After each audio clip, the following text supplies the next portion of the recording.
You are from Assam, I am from Assam. For the longest time in Assam, it has always been, the issue has been the anti-foreigners agitation.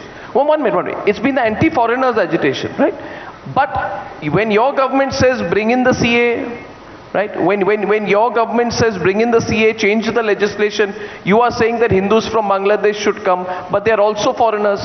This changes the full premise of the same students' agitation with which you have been associated yourself. I have answered this question to you in the last Republic Summit also, that India as a nation has a historical responsibility towards the persecuted Hindus of the world.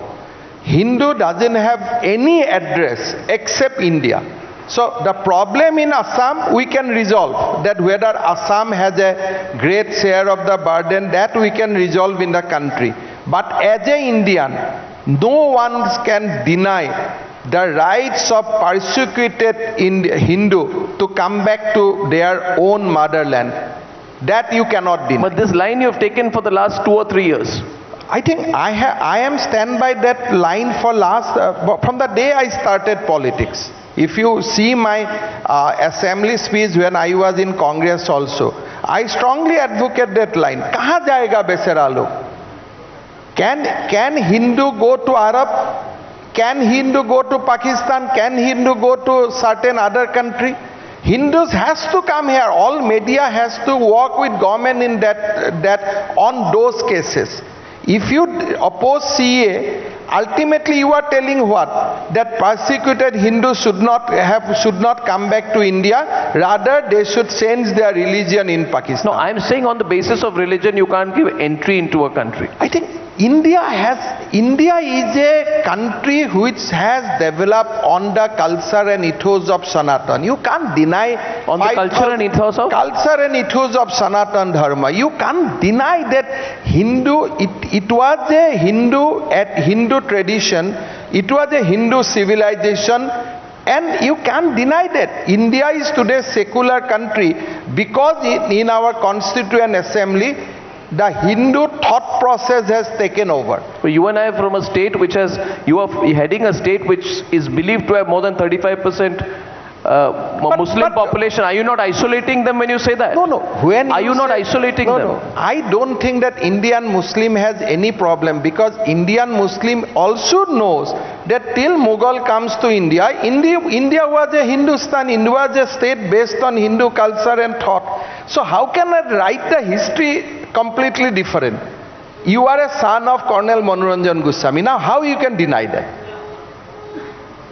So whatever may be the political context, everybody has to say that India's destiny was shaped by our great sages, our great Vedas, Upanishads for 5,000 years. Thereafter Mughal but came. That is your political line. No, thereafter Mughal comes, that is also part of your history. But in the context of today's panel, this is a media event, that is the line a politician can take.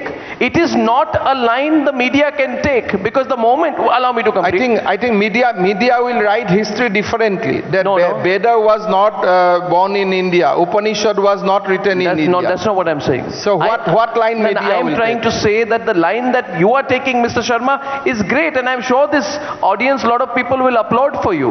But the media cannot take that line. The problem, or rather, I'm playing devil's advocate with you. How can the media take that line? Problem with the Western media or so-called Indian media influenced by Western thought, they think that India has born in 1947.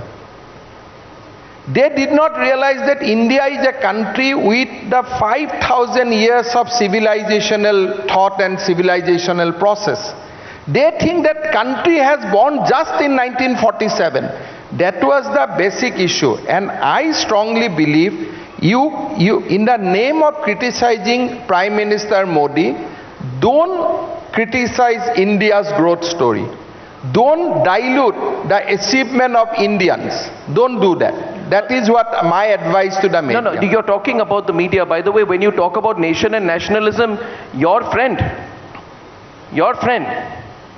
you know which one? Yes. Which one? Who is taking great trouble nowadays in walking the street?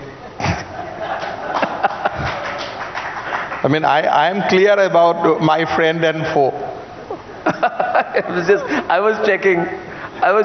No, but your friend does not believes, and he actually went to a foreign university and said India has never been a nation at all. He said, and I was appalled. How can an Indian politician go outside India and say my country has never been a nation? No, but he said it was a gift of the British.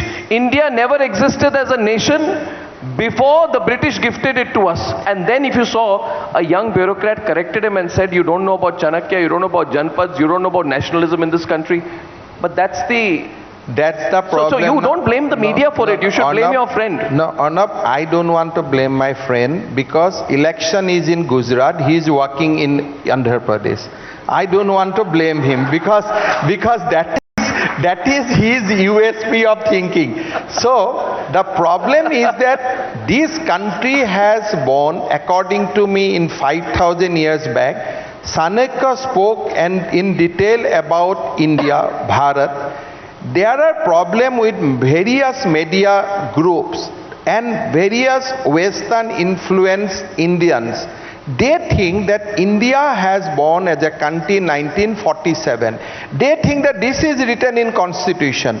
But the same kind of people has written constitution in India and the same kind of people written constitution in Pakistan.